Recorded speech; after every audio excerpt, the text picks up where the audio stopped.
cannot finish it. I'll just step down. But let me say, these are not just memories, my memories. These are memories of a lot of loved ones out there, of our Aunt Lorene.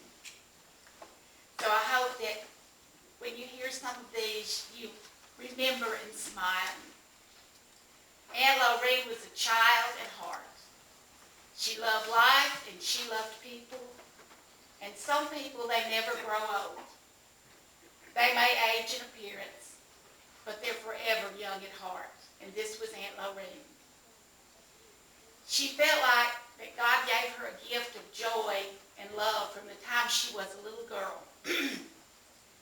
So I'd like to take you on a journey back to some of those days and memories of our sweet Aunt Lorene. In the days of her youth, she loved her family, she loved her God, and she wanted to show some beauty during the days of that Depression era. She wanted to make the world a prettier place. And that started her love of flowers. Now, she planted buttercups in the front yard of her home place. But they were not just buttercups. They were in heart-shaped buttercups. And you know, they still bloom every February. So I think love is never really forgotten. It grows on and lives on. And that started her love of flowers. Now we know she had flowers everywhere. Front yard, backyard, even planted in other people's yards. Trees she brought from the forest. She loved flowers. Now, everybody in the community knew where to go when you needed flowers. For weddings, for showers, for birthdays, you went to see Aunt Lorene. And if she didn't trust you with making the bouquet, she'd do it herself. But anyway, she loved flowers. She never slowed down. And to us as kids, we were fascinated by that. Now, she and my mother and Aunt Elva would have an ongoing contest, and we would look at them in awe sometimes in the summertime. They had a contest as who could put up the most corn and beans in the summer. Now, to be counted worthy in our community, you had to have 2 freezers full of fresh vegetables. And they would have a contest to see who could fill it the best every summer. I think Aunt Lorene probably always won. But nobody could keep up with Aunt Lorene. And as I think back to her younger years, she never rested. She wanted, I believe, to squeeze as much out of life as she could. She wanted to fulfill her time on earth, and she cherished every moment of being alive. Life was a gift. It was an adventure, and she didn't want to miss 1 second of it. She knew that God had placed her in this time, in this place, and she strove to make a difference.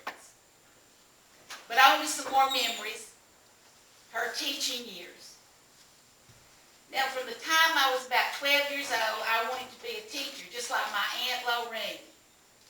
But she was a model and examples for many others of us in here, not that we became teachers. She was just a model for us. But I wanted to be like my Aunt Lorene. Now, Aunt Lorene taught from the heart. She's not a teacher that stood in front of the classroom and read out of a textbook. She wanted to impart to those children that they were loved.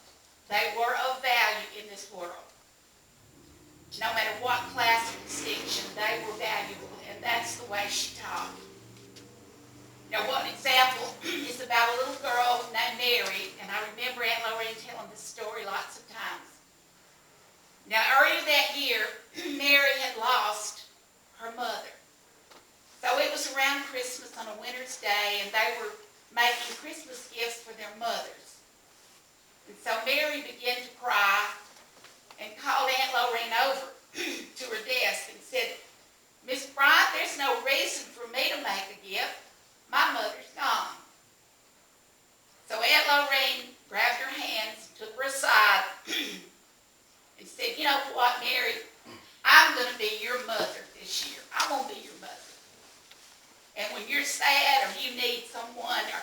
write a card.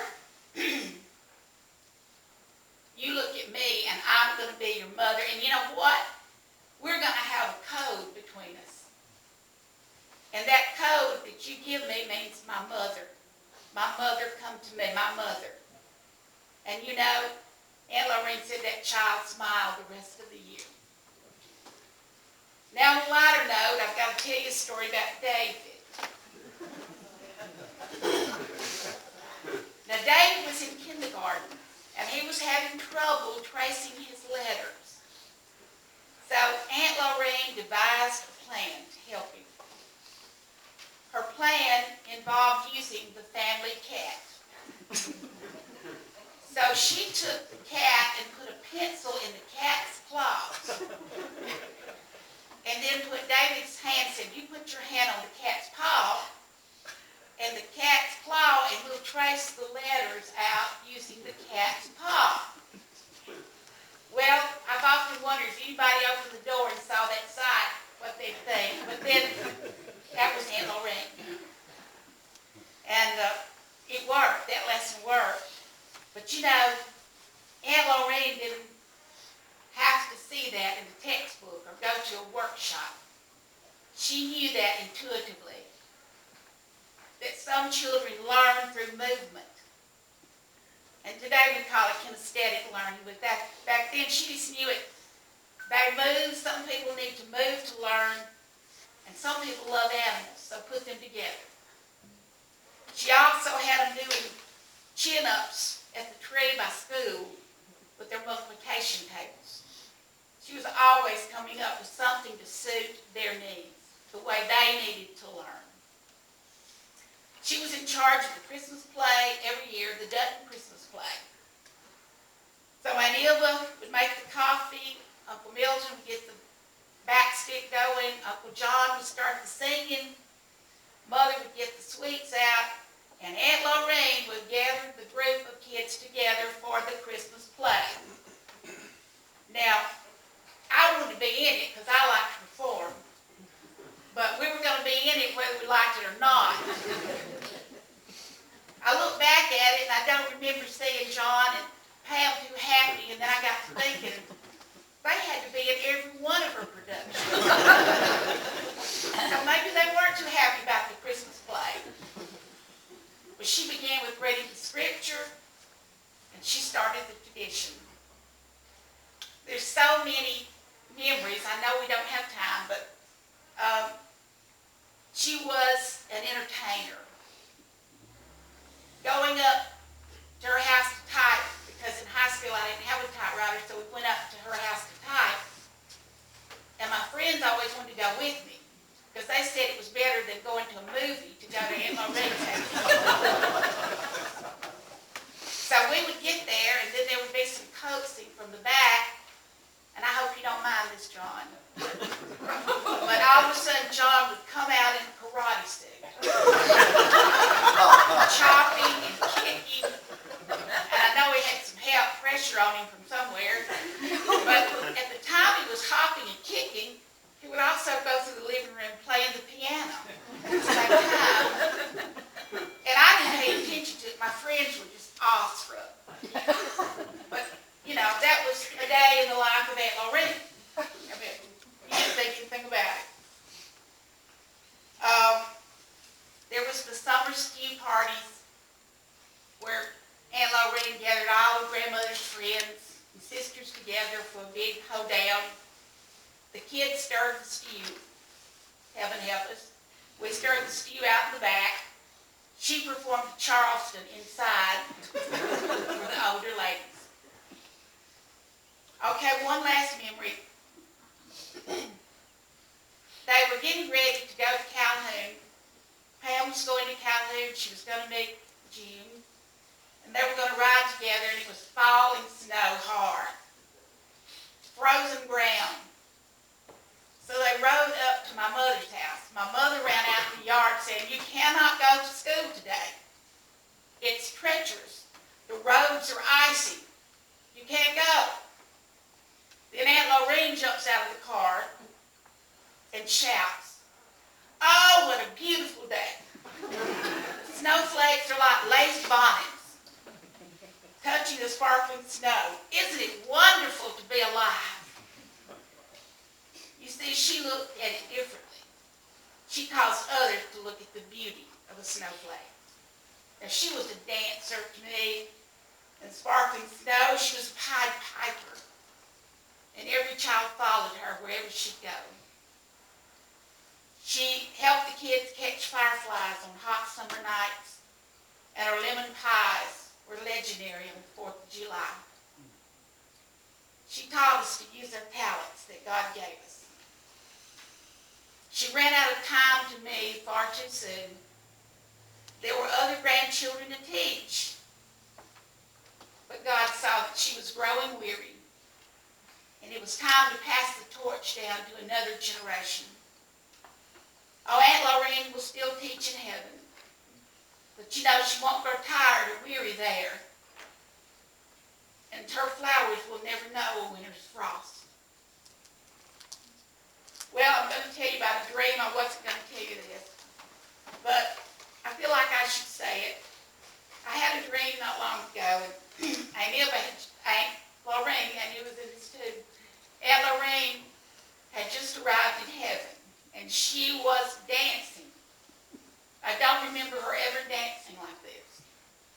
She was dancing, and she danced when she saw Jesus, and she danced when she saw the heavenly choir, and she danced when she saw Uncle John. But then my eyesight was diverted up ahead, and there was somebody coming down the path, but it was a mist, and I couldn't see them, who they were. But Aunt Lorene kept dancing. She was dancing, she twirled. She was just dancing with white sequins and just dancing. And she kept on dancing but running. And she started holding out her arms.